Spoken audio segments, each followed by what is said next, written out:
Sekarang bagaimana strateginya supaya kita bisa masuk ke marketing digital saat ini, tomorrow marketing? Yang pertama, kita punya TI yang kuat. Untuk apa? Kita bisa memonitor traffic, customer or prospect itu di mana letaknya, frekuensinya bagaimana, volumenya bagaimana. Nah, kemudian fokusnya di digital marketing adalah SOI, ya, kemudian SEF, kemudian SSI. Kemudian ada smooth intersepsi, tidak berlebihan dan tidak mengganggu ya. Jangan iklannya terus mengganggu banget itu Pak ya, jangan. Itu malah bunuh diri nanti kita. Yang ketiga adalah menjaga relasi dengan customer.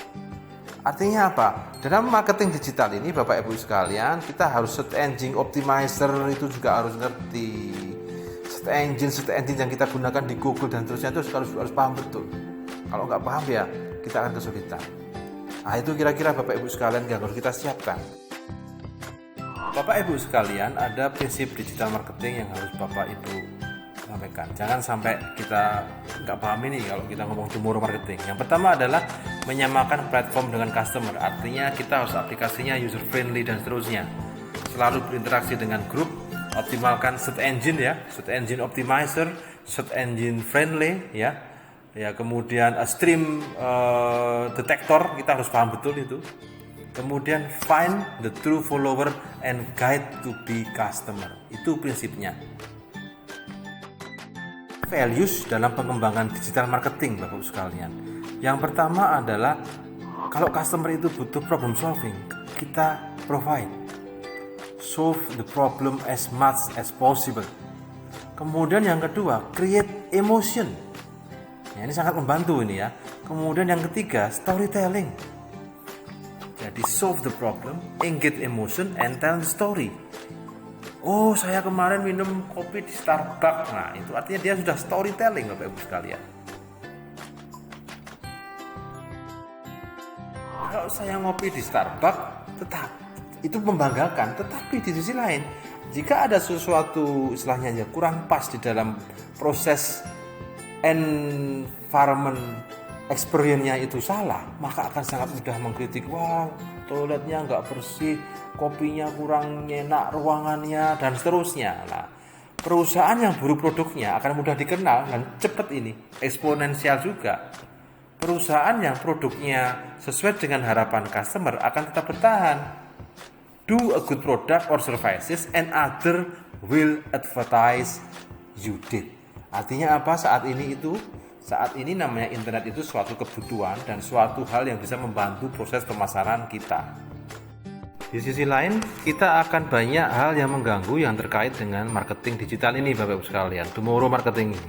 Yang pertama adalah terlalu banyak intrusi dan interupsi di dalam aplikasi. Kemudian yang kedua adalah aggregation. Di pabrik kami membuat kosmetik, di store kami menjual harapan. Nah, ini kan terlalu berlebihan ya.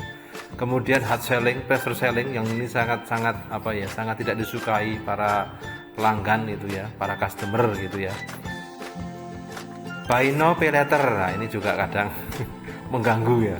Karena ada nilai waktu uang begitu, ini kebanyakan mengganggu ya. Banyak diprotes. Kemudian pilihan yang terlalu banyak, ini juga mengganggu karena jadi tidak fokus. Kemudian ada sesuatu yang obsolete, yang terlalu sudah tidak sesuai harapan tapi tetap direncanakan dijual begitu. Sekalian, di dalam marketing ini pun sebenarnya sudah ada istilahnya itu timbul kritik. Karena apa? Karena marketing ini kan juga humanity ya. Antara lain beberapa kritikan terhadap marketing adalah ada gap sosial. Kemudian yang kedua merusak lingkungan hidup, tidak menyejahterakan ya, ada gap yang terlalu tinggi akhirnya tidak saling menyejahterakan ya. Kemudian membayar lebih dari yang kita perlukan. Artinya kita membayar brand di situ ya. Kemudian ada hidden persuader ya, memunculkan segmentasi produk yang sebenarnya tidak ada. Kemudian mengabaikan keamanan produk. Kemudian membuat konsumen menjadi materialis, kemudian membuat konsumen terlalu berlebihan. Nah, ini kritik terhadap marketing yang mungkin Bapak Ibu sekalian bisa hati-hati di dalam membuat perencanaan marketing. Beberapa contoh yang menurut saya itu the best marketer ya, IKEA ya. barangnya mahal tetapi laku menurut saya ya. Kemudian almarhum Steve Jobs ini juga pinter, dia melihat kreativitas itu kan sebagai suatu peluang di dalam suatu masalah ya, dan Steve Jobs melihat itu.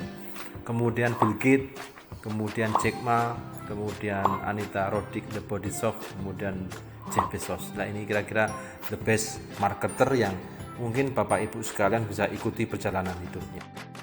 Kemudian ini adalah kira-kira perusahaan Indonesia yang membanggakan kalau menurut saya ya. Ada Bank BRI, ada BNI, ada Telkom, ada Gudang Garam, ada BCA, ada Mandiri. Dan kebetulan ini semua sudah listing gitu ya. Artinya kita bisa melihat bagaimana prospek ke depannya. Dan ini merupakan perusahaan-perusahaan Indonesia yang membanggakan, yang mungkin bisa berkiprah di regional dan juga internasional.